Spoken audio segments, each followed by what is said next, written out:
مفتی صاحب کے بیانات سننے کے لیے ابھی سبسکرائب کریں. شکریہ. آپ نے آئنسٹائن کا قانون پڑھا ہوگا، نظریہ اضافت، کہ ہم کسی بھی چیز کو جب سمجھتے ہیں تو اس کے مخالف سے سمجھتے ہیں، اس کے اپوزٹ سے سمجھتے ہیں ہم. اخلاق والا آدمی کسے کہتے ہیں؟ جو بد اخلاق نہ ہو. تو جس نے کبھی بد اخلاق آدمی نہ دیکھا ہو اسے با اخلاق کی فہم نہیں ہو سکتی. جس نے بدصورت نہ دیکھا ہو اسے کیا پتا کہ خوبصورت کیا ہوتا ہے. جس نے خوبصورت نہ دیکھا ہو اسے کیا پتا کہ بدصورت کیا ہوتا ہے. جس نے کمزور نہ دیکھا ہو اسے طاقتور کا اندازہ نہیں. جس نے طاقتور نہ دیکھا ہو اسے کمزور کا اندازہ نہیں. جس نے گندگی نہ دیکھی ہو اسے صفائی کا اندازہ نہیں. جس نے صفائی نہ دیکھی ہو اس کو گندگی کا اندازہ نہیں. یہ میں اپنی بات بیان کر رہا ہوں کہ میں بھی کینیڈا سے آیا ہوں نا. پاکستان سے باہر نکلو، صاف ستھرے ملک، اپنا نارتھ کراچی ماشاءاللہ، آتے ہی غلاظت کا ڈھیر، کچرے، مکھیاں. میں نے آتے ہی کل صبح 6 بجے میں پہنچا ہوں کراچی کینیڈا سے، بہت لمبی فلائٹ. جو ہمارے ہوسٹ تھے کینیڈا میں، آتے ہی ویڈیو کال کی میں نے ان کو اور بتایا کہ ماشاء اللہ آپ ہماری گلی دیکھیں. اور میں نے کہا مجھے کیوں بھیجا آپ نے واپس، مجھے آنے کیوں دیا؟ تو جب میں نے ان کو اپنی گلی دکھائی تو بس کیا بتاؤں، کیا گٹر کے جو صفائی ہوئی ہوئی تھی نا وہ مال ملادہ باہر رکھا ہوا تھا. پوری گلی کا یہی حال، اور اس پورے نارتھ کراچی کا الحمدللہ یہ حال ہے. الحمدللہ کیوں کہہ رہا ہوں میں؟ کہ اللہ کا شکر ہے کہ ہم صبر کرتے ہیں اس پہ. اب پتہ نہیں صبر پہ ثواب مل رہا ہے یا الٹا عذاب ہوگا کہ اللہ کہے گا کم بختو، گندگی پہ صبر کرتے ہوئے تمہیں شرم نہیں آتی؟ کچھ صبر ایسے ہوتے ہیں جن میں یہ ڈاؤٹ ہوتا ہے کہ صبر کا ثواب بھی مل رہا ہے کہ نہیں مل رہا.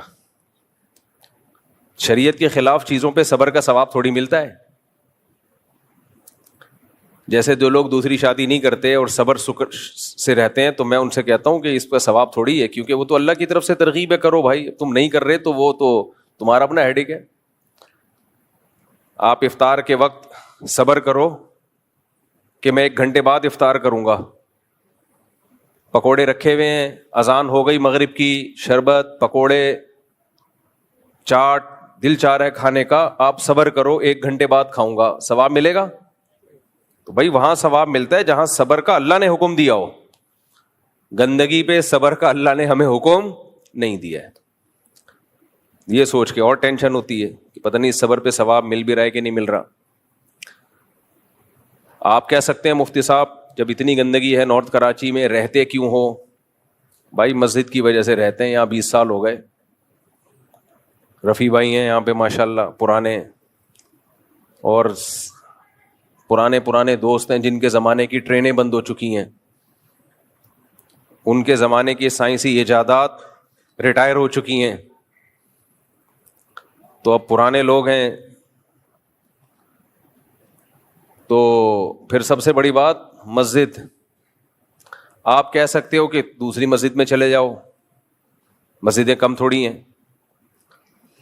میرے جیسے آدمی کو انتظامیہ کے لیے برداشت کرنا آسان کام نہیں ہے. یہ ایک اہم مسئلہ ہے، خوب سمجھ لیں. دیکھو عوام کو عقیدت اور محبت ہو جاتی ہے، لیکن انتظامیہ کے مسائل بڑا ڈفرینٹ قسم کے ہوتے ہیں. انتظامیہ کا کچھ پتہ نہیں ہوتا کیا نکلے، ایک درد سر نہ بن جائے، مصیبت نہ بن جائے. امریکہ میں میرا بیان تھا، لوگ بڑے جوش سے بیان سن رہے تھے. بیان سے پہلے انہوں نے کیا چندہ، میرے آنے سے پہلے کیا انہوں نے چندہ، کہ چلو مسجد میں لوگ آ رہے ہیں اپنی مسجد کے لیے چندہ کریں، ٹھیک ہے، مجھے کوئی اعتراض نہیں. میں جب پہنچا ہوں تو آئے تھے لوگ میرا بیان سننے کے لیے تھے، چندے کے لیے تھوڑی آئے تھے.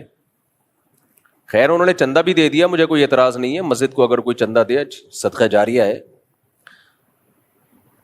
جب میں آیا ہوں تو لوگ جوش میں کہ بھئی بیان سنیں گے. بیان ہوا 1 گھنٹہ زبردست، لوگ چاہ رہے تھے اور بھی ہو، بہت دور دور سے آپ کو پتہ ہے یہ امریکہ کینیڈا میں لوگ سبرز میں رہتے ہیں, سبرب جو مضافات ہوتے ہیں وہاں سے بہت دور, کوئی 3 گھنٹے کی ڈرائیو 4 گھنٹے کی ڈرائیو پہ آتے ہیں, تو وہ تو چاہتے ہیں کہ بھئی ہم اتنی دور سے آئے, کچھ لمبا بیان ہو. تو بعض مسجدوں میں دیکھا کہ پبلک بیٹھی ہوئی ہے جوش سے شوق سے بیان سننے کے لیے, اور کمیٹی والوں نے کونیاں مارنا شروع کر دی, بند کرو, ختم کرو بیان, دیر ہو رہی ہے. کیوں؟ اس لیے کہ کمیٹی کا مقصد تھا روکھڑا, وہ مل گیا ان کو, اب ان کو بیان بوجھ لگ رہا ہے. سمجھ میں آ رہی ہے بات کہ نہیں آ رہی ہے؟ تو میں نہیں کہہ رہا ساری کمیٹیاں ایسی ہوتی ہیں, جو بیان سن رہی ہیں ان کے علاوہ ایسی ہوتی ہیں.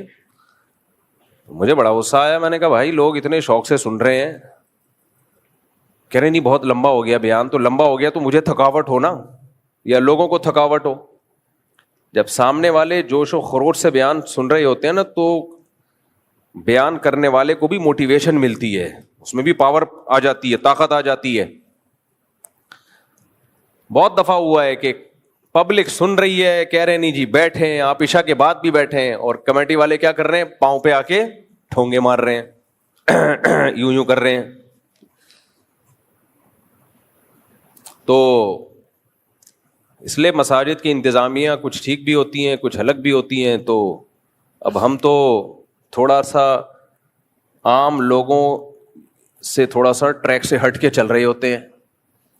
تو اب مجھے خطرہ ہوتا ہے پتہ نہیں یہ برداشت کر پائیں نہیں کر پائیں, ایک نیا مسئلہ کھڑا ہو جائے. اب یہاں کے لوگوں نے تو برداشت کر لیا, مجھے 20 سال بہت ہوتے ہیں برداشت کرنا, عادی ہو گئے ہیں, خوبیاں خامیاں جو بھی ہیں چلو بھائی چلے گا. نئی جگہ جانے کے بعد کیا ہوگا کچھ پتہ نہیں ہے. اس لیے بہتر ہے کہ آدمی جہاں ہے تمیز سے وہیں بیٹھا رہے. باقی مرغیوں کا غم ہے وہ پھر کبھی شیئر کریں گے انشاءاللہ, وہ غم رہے گا. جب بھی آتا ہوں میرا دل چاہتا ہے کہ بس چھوڑو بھی کیا باتیں کروں لے کے. خیر, تو اب ہم سوچ رہے ہیں کہ یہ گندگی کسی طریقے سے ختم کریں. میں پلاننگ کر رہا ہوں مسلسل کہ بھئی یا تو ہم علاقہ چھوڑ کے کسی اچھے علاقے میں چلے جائیں, ڈیفینس چلے جائیں, ملیر کینٹ چلے جائیں, یا کوئی صاف ستھرا علاقہ وہاں چلے جائیں, یا پھر دوسرا آپشن یہ ہے کہ اپنے علاقے ہی کو اچھا بنا لیں. کیا خیال ہے بھائی؟ تو میں آج کل اس پہ ورک کر رہا ہوں, تو کہ کیسے اپنے علاقے کو ہم صاف ستھرا رکھ سکتے ہیں. پہلے ہم کوشش کریں گے علاقے کے ناظم سے ملیں کہ بھائی گورنمنٹ کا کام ہے تو اللہ کا واسطہ آپ کر لو. گورنمنٹ نہیں کرے گی تو پھر ہم علاقے کے لوگوں کو جمع کریں گے کہ انسان کے بچے بن جاؤ, سب مل جل کے پیسے جمع کرتے ہیں, کوئی میکینزم بناتے ہیں کہ علاقہ صاف ستھرا رہے. اور صاف ستھرا کرنا کوئی کمال نہیں ہے, صاف ستھرا رکھنا مسئلہ ہے. اللہ کرے اس مہم میں کامیاب ہو جائیں, ورنہ پھر صبر کے علاوہ ہمارے پاس کوئی آپشن نہیں ہے. کیا خیال ہے رفیع بھائی؟ کوشش کرنی چاہیے نا.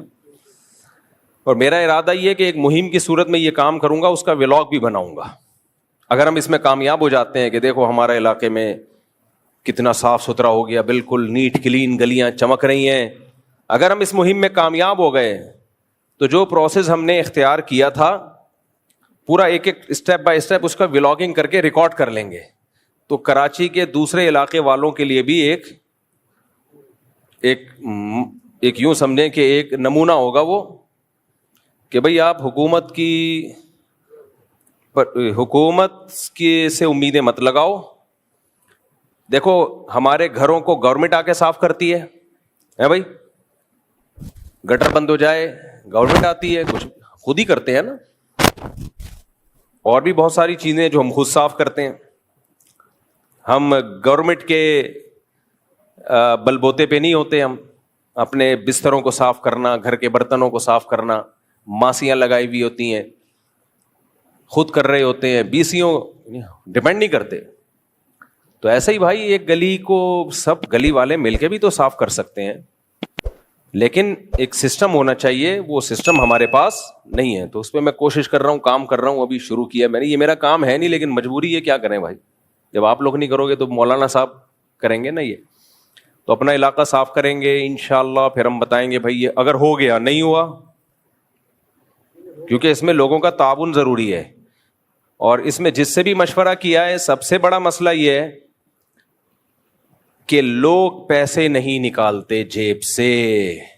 یہ بڑا مسئلہ ہے. کسی سے 50 روپے نکلوانا، خون پسینہ نکل جاتا ہے آدمی کا، خون پسینہ نکل جاتا ہے، لوگ نہیں دیتے. یہ تو گورنمنٹ آپ سے گیس اور بجلی کے بل لے لیتی ہے، کیونکہ نہیں دو گے تو گیس کاٹ کے چلی جائے گی، تو مجبوری ہے دے دیتے ہیں، ورنہ یہ بھی کوئی نہیں دیتا. یہ بہت بڑا مسئلہ ہے ہمارے ساتھ کہ حق لیتے ہوئے تو ہم سب آ جاتے ہیں، حق دینے کے لیے بہت بڑا مسئلہ ہوتا ہے ہم لوگوں کے ساتھ. تو کوشش کریں گے، کامیاب ہو گئے تو ٹھیک ہے، نہیں تو خیر.